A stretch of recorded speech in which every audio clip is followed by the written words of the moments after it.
In today's video, I'm going to teach you how to import sales invoices into Xero. By the end, you'll know exactly how to get a batch of invoices into your account quickly and cleanly using Xero's import template. Start by signing into Xero and heading to the main dashboard. From the navigation, open Sales. This takes you to the area that manages your accounts receivable. Next, choose Invoices. You're now in the list where your draft, awaiting payment, and paid invoices live. This is the right place to bring in a batch of new sales invoices. Look for the import option on this page and select it. This opens Xero's dedicated importer, which guides you through a straightforward three-step process.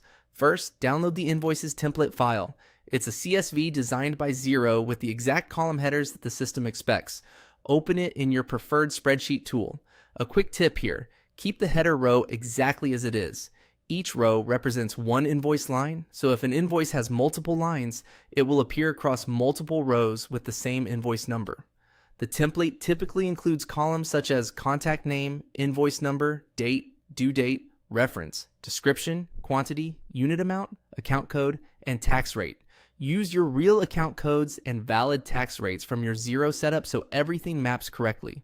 Next, copy your invoice data into the template.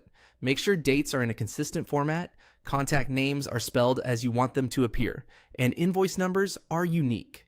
Quantities and prices should be plain numbers, without currency symbols or formulas.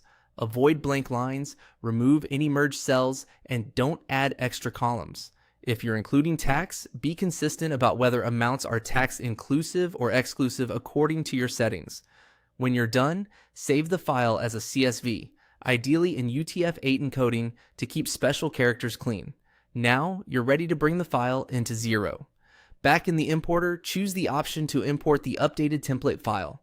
Click Browse, locate the CSV you just saved, and select it. Double check you've picked the correct file. Finally, click Import. Xero will upload the file and validate the contents. If anything needs attention, the importer will highlight the rows and fields so you can see what doesn't align with your setup. When the file is accepted, your invoices will be created and visible on the Invoices page, typically as drafts, ready for your usual review process. That's it. You've successfully imported sales invoices into Xero using the template. Thanks for watching and happy importing.